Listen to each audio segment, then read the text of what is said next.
Jangan lupa untuk subscribe YouTube channel Metro TV News dan nyalakan notifikasinya.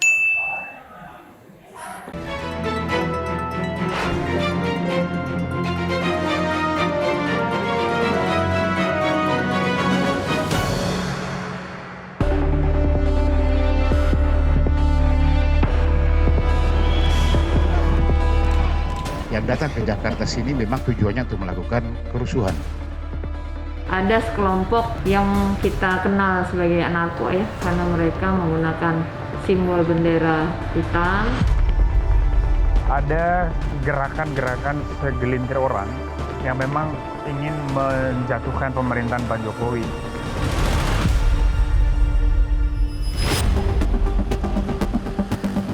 Sepintas hanya sebuah gedung tua di Simpang 5. Namun, gedung ini adalah warisan sejarah dari masa kolonial Belanda. Entah apa salahnya, hingga pada Kamis pekan lalu gedung bioskop ini ikut menjadi korban amuk massa. Sedikitnya ada 4 ruko yang ikut terbakar pada Kamis pekan lalu. Mayoritas merupakan penerbit dan toko buku. Ribuan buku yang mayoritas kitab suci dilaporkan hangus dilalap api. Akibat rusuh 1 hari, 46 halte busway di seluruh Jakarta rusak. 3 diantaranya rusak berat sehingga harus direnovasi total. Yaitu halte Bundaran HI, Tosari, dan Sawah Besar menjadi korban kebingasan massa. Gubernur DKI Jakarta menyebut butuh biaya 65 miliar rupiah untuk memperbaiki seluruh halte yang rusak. Itu artinya bila di rata-rata butuh biaya 1,4 miliar rupiah untuk setiap halte. Selain kerusakan bangunan, Polda Metro Jaya juga menyebut 23 polisi luka saat mengamankan unjuk rasa yang berujung rusuh. Yang sendiri memang datang ke sana untuk melakukan perusuhan, bahkan didominan oleh anak-anak sekolah, anak-anak STM. Ya, yang dia tidak tahu apa itu undang-undang Cipta Kerja, yang dia tahu ada undangan, ya, ada undangan untuk datang, disiapkan kereta api, tiket kereta api, disiapkan truk, disiapkan bus, kemudian nantinya akan ada uang makan untuk pada mereka semuanya. Aksi unjuk rasa menolak pengesahan Undang-Undang Cipta Kerja di sejumlah lokasi menyebabkan kerusakan di mana-mana. Di Jakarta, massa bentrok dengan polisi yang menutup akses menuju Istana Presiden. Bentrokan terjadi di Patung Kuda, Simpang Harmoni, dan Tugu Tani. Sedangkan di Jawa Barat, bentrokan juga terjadi di Taman Radio Kota Bandung, Kota Bekasi, Sukabumi, menyebabkan sejumlah fasilitas umum dan balai kota rusak. Di Jawa Tengah, massa merusak pagar gedung kantor Gubernur Jawa Tengah, ricu di Tugu Kartosuro Solo dan Kota Magelang serta Yogyakarta. Bentrokan juga terjadi di Kota Surabaya. Massa yang berunjuk rasa di depan Gedung Negara Gerahadi merusak pagar dan lampu di halaman gedung. Polda Metro Jaya menangkap 1.192 pelaku unjuk rasa. Sedangkan di seluruh Indonesia ada 5.900 orang yang diciduk polisi. Menurut pemerintah, gelombang unjuk rasa menolak pengesahan Undang-Undang Cipta Kerja dipicu hoaks terkait substansinya. Presiden pun menilai unjuk rasa menolak pengesahan Undang-Undang Cipta Kerja dilatar belakangi disinformasi mengenai substansi undang-undang ini. Saya melihat adanya unjuk rasa penolakan Undang-Undang Cipta Kerja yang pada dasarnya dilatar belakangi oleh disinformasi mengenai substansi dari undang-undang ini dan hoaks di media sosial.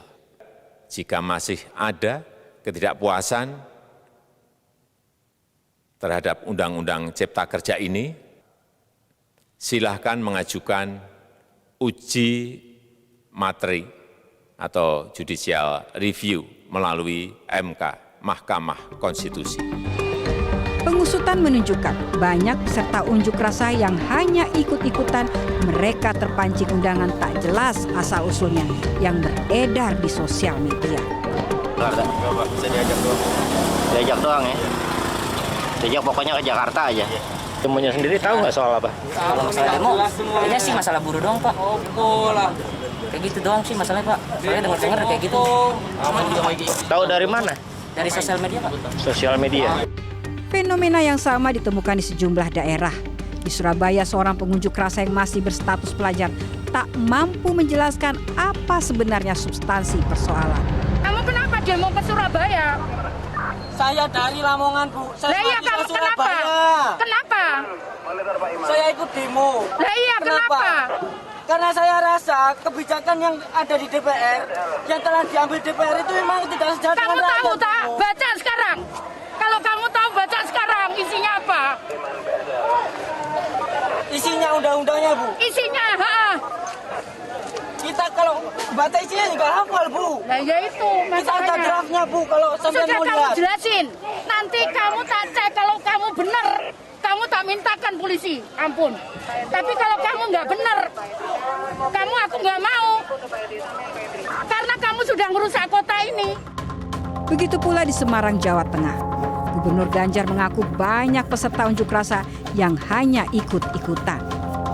Hampir semuanya tidak ada yang tahu.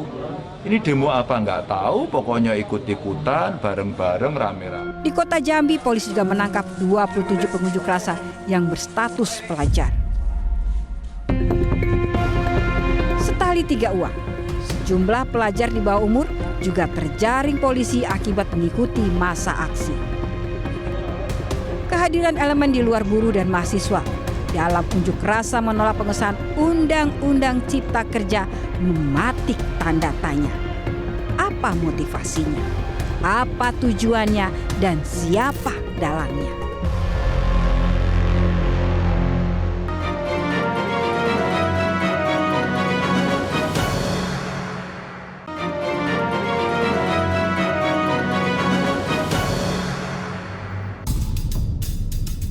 Inilah rekaman video yang menunjukkan mobil ambulan yang menghindari pemeriksaan polisi. Dalam aksinya, mobil ambulan terlihat hampir menabrak polisi. Ambulan yang sempat menghilang ini akhirnya terlacak oleh Polda Metro Jaya. Menurut polisi, ambulan ini digunakan untuk memasok logistik kepada peserta unjuk rasa. Parahnya lagi, ambulan yang seharusnya digunakan mengangkut pasien diduga mengangkut batu yang dijadikan amunisi untuk melempari aparat. Ya, ini pada saat mau diperiksa oleh petugas, itu berupaya untuk melarikan diri bahkan hampir menabrak petugas. Nah, ini menimbulkan curigaan dan ada satu penumpangnya yang loncat dari ambulan tersebut. Ini yang kemudian kita dalami dan berhasil mengamankan ambulan tersebut di daerah Taman Ismail Marzuki. Indikasi pengerahan massa dalam unjuk rasa Kamis pekan lalu makin kuat. Bahkan kerusuhan saat unjuk rasa menolak pengesahan Undang-Undang Cipta Kerja menurut Menteri Koordinator Politik Hukum dan Keamanan Mahfud MD telah direncanakan dan terorganisir. Dalilnya, pola kerusuhan di sejumlah kota sama, yaitu diawali dengan membuat coret-coret, melempar, merusak, lalu membakar. Oh iya, yang sudah mulai ditangkapi dan akan ada penangkapan-penangkapan berikutnya. Dan itu nanti bisa dibuktikan di pengadilan. Gitu ya, mereka bicara apa, melakukan apa, di mana, itu sudah terekam semua gitu. Dan itu saya sudah bicara, ini tidak ada lagi kebijaksanaan politik karena pertimbangan politik, pendekatan si A si B ini harus dibebaskan. Saya bilang enggak sekarang, sampaikan aja ke pengadilan. Di sejumlah lokasi demonstrasi, polisi juga menemukan ada indikasi penyusupan oleh kelompok tertentu yang membaur bersama massa yang berunjuk rasa. Atribut hitam-hitam yang dipakai para penyusup memudahkan teridentifikasinya para pembajak demonstrasi itu. Ya, jadi memang identik dengan seragam hitam. Kemudian juga dengan anak-anak pelajar setingkat SMA atau sederajat. Beberapa alat seperti bom molotov yang disiapkan namun belum digunakan. Kemudian juga beberapa bendera tertentu, simbol-simbol tertentu dan sebagainya. Atribut hitam-hitam juga muncul di tengah aksi unjuk rasa di kota Sukabumi, Jawa Barat. Mereka menggunakan simbol bendera hitam, kemudian ada lambang A di dalam lingkaran. Memang mereka tidak menyampaikan kalau mereka kelompok anarko. Tapi kita identifikasi di beberapa tempat kelompok-kelompok seperti ini dengan simbol-simbol seperti ini seringkali mengacaukan situasi. Sumber Metro TV di Interkam Polda Metro Jaya mengakui adanya kehadiran kelompok dengan atribut serba hitam yang membaur bersama massa. Adanya penyusup dan membajak aksi unjuk rasa yang dibarengi dengan aksi anarkis juga diamini oleh Mabes Polri. Ada kelompok anarko yang menyusup di antara pengunjuk rasa. Kelompok ini memang anti kemapanan, anti pemerintah, dan selama ini ya bikin kerusuhan di mana-mana, selama ini menunggangi. Modusnya selama ini memang menunggangi kelompok orang demo, dia ada di belakang, kemudian membuat chaos. Itu sudah menjadi catatan kepolisian. Menurut catatan Mabes Polri, unjuk rasa menolak pengesahan Undang-Undang Cipta Kerja yang berujung anarki terjadi merata di seluruh provinsi. Polisi pun menyiduk ribuan pengunjuk rasa yang melakukan tindak pidana. Padahal penyampaian aspirasi tak perlu dengan anarki. Adalah Menko Perekonomian Airlangga Hartarto yang pada 8 Oktober menyatakan secara gamblang dan lugas bahwa gelombang unjuk rasa ada otak penggerak dan penyandang dananya alias bohir. Temuan di lapangan mendukung analisa Airlangga. Polda Metro Jaya menemukan ada kelompok massa dari luar ibu kota yang difasilitasi untuk menyulut rusuh di Jakarta. Selain menggerakkan massa, Panglima Kodam Jaya juga mengungkap ada pengunjuk rasa yang dijanjikan mendapat imbalan uang. Sebagian mereka yang saya tanya, di sini dijanjikan nanti ada yang ngasih uang, ada yang ngasih makan. Terus siapa yang menggerakkan kamu? Ya yang menggerakkan saya Pak, kemarin tadi berangkat, kemudian yang bersangkutan malah ketinggalan di Pamanukan. Loh justru nggak ada yang di sini, nggak ada. Coba tunjuk teman pemundur di sini nggak ada nggak? Tidak ada Pak. Nah, mayoritas adalah mereka-mereka yang ya istilahnya potongannya udah preman-preman dari daerah-daerah lah. Tapi itu di bawah umur saya lihat itu. Artinya kan berarti mereka-mereka ini memang siap untuk demonstrasi yang anarkis itu, bukan untuk demonstrasi damai. Dari anarko, memang mereka itu betul-betul melakukan tindakan-tindakan yang sangat anarkis. Melempar aparat, kemudian membakar halte bis dan sebagainya. Kericuhan dalam unjuk rasa menolak pengesahan Undang-Undang Cipta Kerja diyakini analis politik Boni Hargens merupakan skenario pihak tertentu. Ada strategi yang sistematis mengumpulkan kaum anarko ini di Jawa Barat terus dibawa ke Jakarta. Itu H-1 aksi. Dan ada oknum juga ya dari institusi tertentu yang dan juga dari partai politik yang memang sengaja untuk memframing isi kepala kelompok anarko ini untuk melakukan tindakan-tindakan anarkis di dalam aksi kemarin. Jangan anggap ini sebagai anarkisme sesaat, harus dilihat secara menyeluruh. Ini gerakan yang bertahap nih. Maka kemungkinan mereka akan terus melakukan pola yang sama itu besar juga. Komisi Nasional Hak Asasi Manusia menyatakan penindakan hukum terhadap pelaku aksi anarki harus berdasarkan pembuktian. Dan hukum pidana ya, yang berlaku azas pembuktian. Isi kepala orang kita nggak tahu, ya kan? Tapi dia berbuat apa? Apakah dia bisa dibuktikan membuat itu? Ya kan? Maka tadi saya katakan, setiap polisi menindak atau menangkap orang, tentu dia siap dengan buktinya. Ya silahkan diproses secara hukum.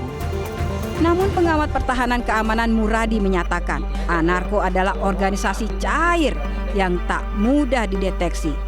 Walau tak kasat mata, bahaya kelompok anarko disebut nyata. Mereka kemudian ditangkap dan mereka tidak akan mengaku. Ada ratusan berbaju hitam, pakai balaklava gitu, kemudian pakai kupluk gitu. Mereka adalah anarko. Kemudian orang bilang press conference bahwa anggota kami sekian orang ditangkap, tidak akan pernah. Disinformasi serta berita dusta disebut sebagai pemicu gelombang unjuk rasa. Saat massa telah tergalang, disinyalir ada pihak-pihak yang melakukan provokasi. Penyampaian aspirasi pun akhirnya berujung anarki. Lantas, apa motivasi membakar emosi dan menyulut anarki saat berdemonstrasi? siapa sebenarnya otak dan pembajak demonstrasi hingga terjadi kericuhan dengan mengorbankan rakyat.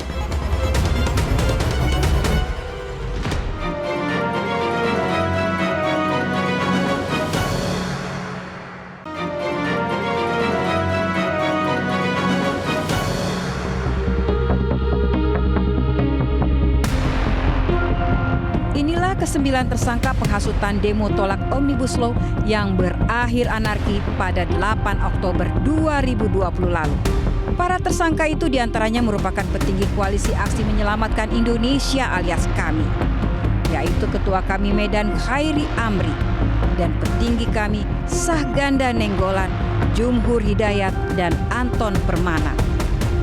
Mereka mempunyai peran masing-masing. 4 tersangka dari Medan melakukan penghasutan di media sosial yang menjadi salah satu penyebab demonstrasi berujung anarki. Sedangkan tersangka lain yang ditangkap di Jakarta, salah satunya Jumhur Hidayat, diketahui menggugah ujaran kebencian terkait Undang-Undang Cipta Kerja melalui akun Twitter pribadinya. Cuitan itulah yang menurut polisi menyulut aksi anarkis dan vandalisme.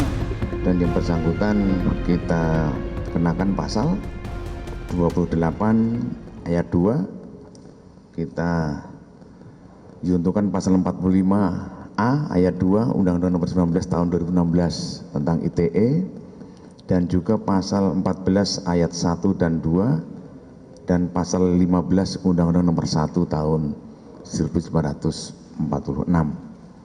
Ancamannya 10 tahun. Penangkapan anggota dan petinggi KAMI menurut analis politik Boni Hargen mengindikasikan ada upaya menjatuhkan pemerintahan Jokowi di tengah jalan. Ada gerakan-gerakan segelintir orang yang memang ingin menjatuhkan pemerintahan Pak Jokowi di tengah jalan. Lalu mereka bergeser ke ranah ini kepentingan politik 2024. Nah, disinilah sebetulnya justru mereka memperoleh dukungan yang semakin luas. Mereka memperoleh dukungan yang semakin luas, baik dari aspek pendanaannya maupun juga kelompok masanya. Sebelumnya, polisi juga membekuk seorang berinisial VE di Makassar, Sulawesi Selatan.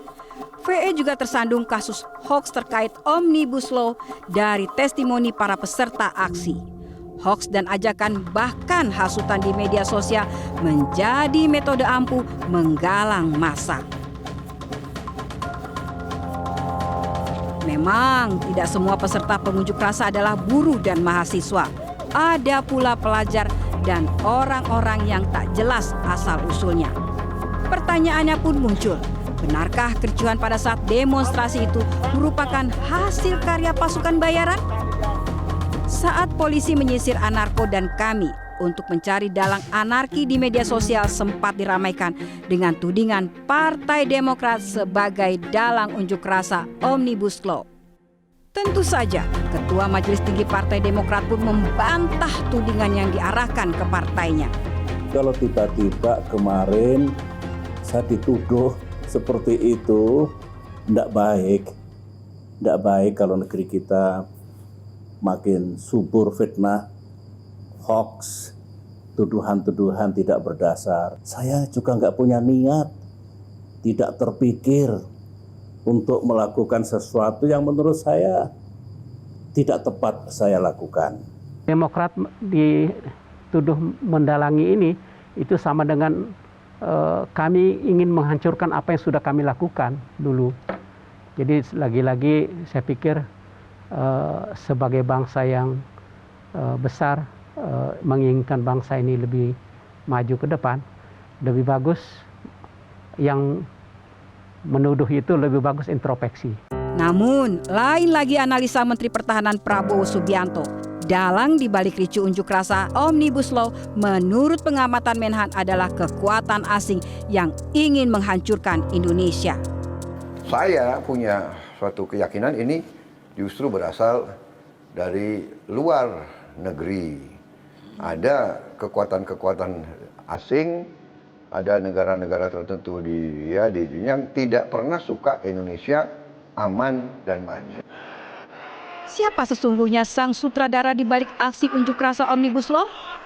Kelompok anarko, KAMI, ataukah parpol tertentu? Namun dinamika politik dalam negeri disebut lebih relevan untuk meraba siapa yang membajak unjuk rasa. Perpecahan dan ketegangan pasca Pilpres 2019 seharusnya berakhir saat kekuatan oposisi bergabung dalam kabinet. Namun sayang, islah di tingkat elit ternyata tidak otomatis diikuti islah di akar rumput. Apapun motivasinya, siapapun pelakunya, dalang dan penunggang unjuk rasa Omnibus Law harus diusut tuntas. Apalagi bila ternyata mereka sengaja menabur kekacauan. Jangan lupa, sebentar lagi kita akan menggelar pilkada serentak. Jangan sampai para pengacau mendapat panggung dan ruang untuk menodai pesta demokrasi di negeri ini. Pertanyaannya, apakah dalang di balik kericuhan demo Omnibus Law bakal terungkap? Kita belum lupa aktor intelektual dan donatur kerusuhan pasca pengumuman hasil Pilpres pada akhir 2019 lalu pun belum terungkap. Banyak modus operandi yang berulang, seperti penggalangan massa di kalangan pelajar melalui media sosial, pengerahan preman serta massa yang diduga bayaran, hingga munculnya ambulan pengantar logistik. Jadi, apakah pada kedua peristiwa pelakunya sama?